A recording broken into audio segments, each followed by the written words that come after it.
மாண்புமிகு தமிழ்நாடு முதலமைச்சர் அவர்கள் பன்னாட்டு புத்தக திருவிழா 2026 தொடங்கி வைத்தார்.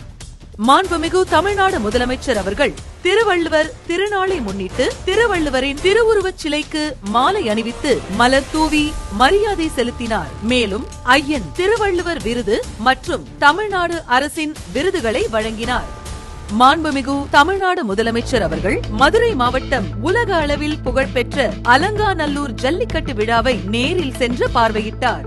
மாண்புமிகு தமிழ்நாடு முதலமைச்சர் அவர்கள் ராமநாதபுரம் மாவட்டம் பரமக்குடியில் சுதந்திர போராட்ட வீரர் தியாகி வே. இமானுவேல் சேகரனார் அவர்களின் திருவுருவச் சிலையுடன் கூடிய அரங்கத்தை திறந்து வைத்தார்.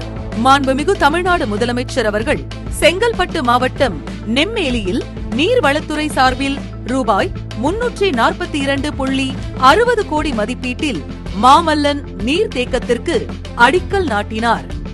மாண்புமிகு தமிழ்நாடு முதலமைச்சர் திரு மு க ஸ்டாலின் அவர்கள் தமிழ் மொழி தியாகிகள் நினைவு நாளை முன்னிட்டு தாளமுத்து நடராஜன் திருவுருவ படத்திற்கு மலர் தூவி மரியாதை செலுத்தினார். மேலும் தமிழ் மொழி தியாகிகள் தாளமுத்து நடராஜன் திருவுருவச் சிலைகளை திறந்து வைத்தார். குடியரசு நாள் அணிவகுப்பு விழா 2026 மாண்புமிகு தமிழ்நாடு ஆளுநர் திரு R.N. ரவி அவர்கள் மாண்புமிகு தமிழ்நாடு முதலமைச்சர் திரு மு க ஸ்டாலின் அவர்கள் முன்னிலையில் சென்னை மெரினா கடற்கரையில் நடைபெற்றது. உலக மகளிர் உச்சி மாநாடு 2026 சென்னை வர்த்தக மையத்தில் நடைபெற்றது. மாண்புமிகு தமிழ்நாடு முதலமைச்சர் அவர்கள் பிங்க் பேருந்து, அனைத்து மகளிர் காவல் நிலையங்களுக்கான வாகனங்கள் மற்றும் பிங்க் ஆட்டோக்களை கொடியசைத்து தொடங்கி வைத்து உலக மகளிர் உச்சி மாநாடு 2026 கண்காட்சி அரங்கை பார்வையிட்டார்.